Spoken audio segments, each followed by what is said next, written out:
तो पिछले एपिसोड में हमने देखा कि लिन जुआन को उसके फादर अपने पास बुला लेते हैं, जबकि दूसरी तरफ फैंग को भी उसकी टीचर ने अपने पास बुला लिया था ताकि वो उनसे कुछ बात कर सके। और एपिसोड के लास्ट में हमें जानने को मिलता है कि वो इन दोनों से 7 गॉड पल्स के बारे में बात करना चाहते थे। अब आगे तो नेक्स्ट एपिसोड बिल्कुल उसी सीन से शुरू होता है जहां लिन जुआन का फादर लिन जुआन को बता रहा था कि वो 7 गॉड पल्स कैसे बने, और वो उनके ओरिजिन के बारे में बताते बताते कहता है कि वो कितनी ज्यादा इंपॉर्टेंट है। जबकि दूसरी तरफ फैंग के टीचर भी बिल्कुल यही काम कर रहे थे। वो फैंग को बताते हैं कि वो 7 गॉड पल्स बहुत ज्यादा कीमती है। उनको स्पेशली 7 कलर बुड्ढा लोटस फ्लावर से बनाया गया था, जिसकी वजह से उनमें बेमिसाल पावर्स है। ये सुनकर फैंग अपने टीचर से कहता है कि वो सब तो ठीक है, लेकिन आप ये सब मुझे क्यों बता रहे हैं। जिस पर उसके टीचर बताते हैं कि एक बहुत बड़ी मुसीबत आ चुकी है। लास्ट टाइम उस हादसे के दौरान वो 7 के 7 पर्ल्स कहीं खो चुके थे, यानी कि वो 7 गोल्डली पर्ल्स पूरी दुनिया में फैल चुके हैं, और इस वजह से हमारे कॉन्टिनेंट का संतुलन बिगड़ता जा रहा है। इसलिए हम चाहते हैं कि तुम उन सारे पर्ल्स को इकट्ठा करके वापस ले आओ। जबकि दूसरी तरफ लिन जुआन के फादर भी बिल्कुल उसको यही सब बता रहे थे, जिस पर लिन जुआन कहता है कि नहीं, मुझे इसमें कोई इंटरेस्ट नहीं, और वो ये कहते हुए वहां से जाने ही लगा था। तभी उसके फादर उसके सामने आकर उससे कहते हैं कि तुम्हें ये करना ही होगा, और वैसे भी भविष्यवाणी के मुताबिक 2 वॉरियर्स आएंगे जो कि सारे कॉन्टिनेंट्स को दोबारा से एक कर देंगे। मुझे पूरा यकीन है कि तुम उन 2 वॉरियर्स में एक हो, और मैं चाहता हूँ कि तुम ये काम मेरे लिए जरूर करो, वरना मैजिक डोमेन वाले लोग अपने ही लोगों को वहां पर बेचकर ये काम पूरा करवा देंगे, जिसके बाद वो लोग बेमिसाल पावर्स के मालिक बन जाएंगे। और मैं नहीं चाहता कि उन पावरफुल पल्स की वजह से हम लोगों को फाइट करनी पड़े।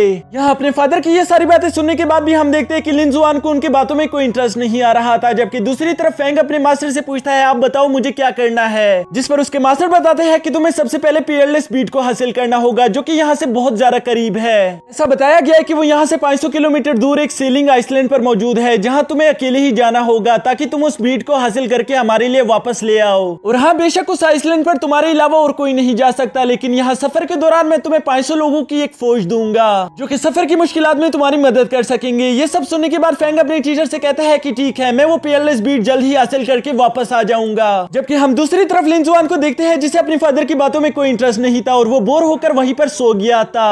अभी बात खत्म होने पर वो अपने फादर से कहता है कि आपकी बात खत्म हो गई, लेकिन मुझे इसमें कोई इंटरेस्ट नहीं, इसलिए मैं यहाँ से जा रहा हूँ। ये सुनकर उसके फादर कहते हैं कि ये मेरा हुक्म है और तुम्हें मेरा हुक्म मानना ही होगा। जिस पर लिन जुआन कहता है कि नहीं, आप ऐसा नहीं कर सकते, ये एक फ्रीडम लैंड है, यहाँ पर आप किसी पर हुक्म नहीं चला सकते। जो सुनकर उसके फादर के पास देने के लिए कोई जवाब नहीं बचता। तभी अचानक उनके दिमाग में एक शैतानी आइडिया आता है, जिस पर वो कहते हैं कि ठीक है, अगर तुम यहाँ से जाना चाहते हो तो चले जाओ, लेकिन अब मेरे पास भी और कोई रास्ता नहीं बचा। वैसे भी तुम्हारी माँ कह रही थी कि हमारा बेटा काफी बड़ा हो चुका है, इसलिए हमें इसकी जल्द से जल्द शादी करवा देनी चाहिए। पहले तो मैंने उन्हें मना कर दिया था कि हमारा बेटा बहुत छोटा है और हमें उसे कुछ वक्त की आजादी दे देनी चाहिए, लेकिन मुझे अब लगता है कि वो बिल्कुल ठीक कह रही थी, क्योंकि तुम तो वैसे भी मेरी कोई बात नहीं मानते, इसलिए तुम्हारी शादी करवाना ही बेहतर है। अपने फादर की ये बात सुनते ही हम देखते हैं कि लिन जुआन फौरन से उनके चरणों में गिर गया था, और वो उनसे माफी मांगते हुए कहता है कि मैं ये काम जरूर करूंगा, पर प्लीज मेरी शादी मत करवाना।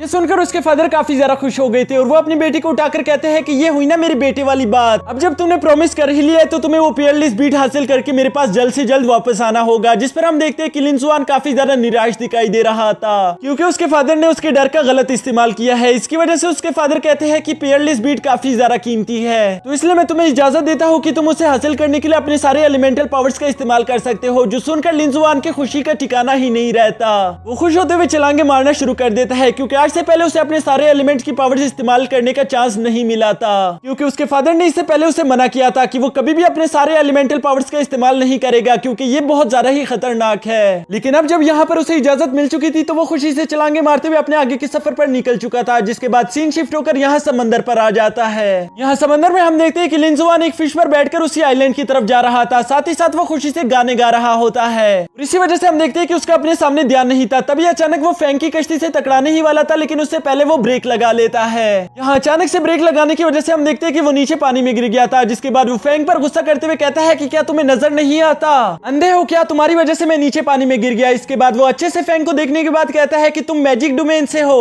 ये सुनने पर फैंग कहता है और जरूर तुम ब्लू डोमेन से होंगे। जिस पर लिन जुआन कहता है कि हाँ, तुमने बिल्कुल सही कहा, मेरा नाम है लिन जुआन और मैं यहाँ पर पीयरलेस बीट को हासिल करने के लिए आया हूँ, इसलिए अच्छा यही होगा कि तुम वापस अपने घर चले जाओ, क्योंकि मेरे होते हुए तुम कभी भी उस पीयरलेस बीट को हासिल नहीं कर पाओगे। जिस पर हम देखते हैं कि फैंग ने अपनी जुडिशनल बुक को समन कर लिया था। यहाँ उस बुक को समन करने की वजह से लिंजुआन देख पाता है कि वो एक लेवल 5 का वॉरियर है, जो देखकर वो कहता है कि ये तो कोई खास बात नहीं। और इसीलिए लिंजुआन उसे अपना सबसे रेयर वाटर एलिमेंट इस्तेमाल करके दिखाता है, यानी कि वो वाटर की पावर्स को कंट्रोल कर सकता है। ये देखकर फैंग को भी गुस्सा आ गया था और वो अपने जुडिशनल बुक से डिवाइन स्टैचू को समन कर लेता है, जिसे देखकर लिंजुआन भी थोड़ा सा चौंक गया था। लेकिन इसके बावजूद भी वो हार नहीं मानता, बल्कि वो उल्टा फैंग का मजाक बनाते हुए कहता है कि ओ मेरा बच्चा, इस स्टैचू को हासिल करने के लिए तुम्हें कितनी कल्टीवेशन करनी पड़ी होगी। यहाँ फैंग को अपनी बेइज्जती सुनकर काफी ज्यादा गुस्सा आ गया था और वो अपने पीछे खड़े 500 सोल्जर्स को इशारा करते हुए उनसे एनर्जी की डिमांड करना शुरू कर देता है। तो इशारा मिलते ही हम देखते हैं कि वो 500 सोल्जर अपनी एनर्जी को स्टैचू में ट्रांसफर करना शुरू कर देते हैं और इस एनर्जी का इस्तेमाल करते हुए उन्होंने एक फायरबॉल अटैक लिंजुआन पर कर दिया था।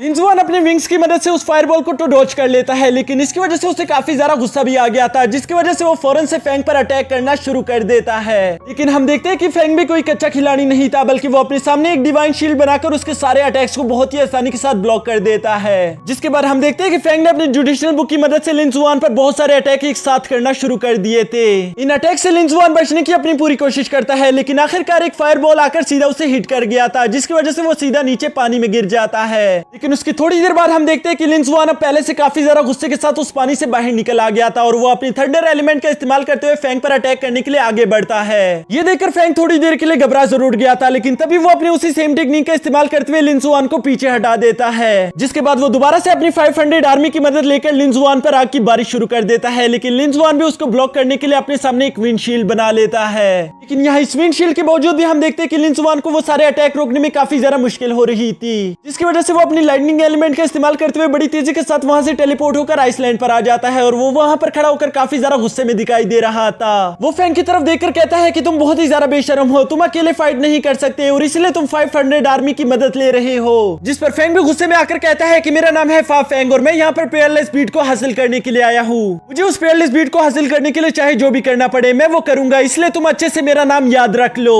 यहाँ फैंग की ये बातें सुनकर लिंजुआन गुस्से में कहता है कि तुम्हारा नाम जो भी हो, ख्वाब देखना बंद करो, क्योंकि मैं भी यहाँ पर उसी पेयरलेस बीट को हासिल करने के लिए आया हूँ और मेरे होते हुए मैं देखता हूँ कि तुम कैसे उस पेयरलेस बीट को हासिल करोगे।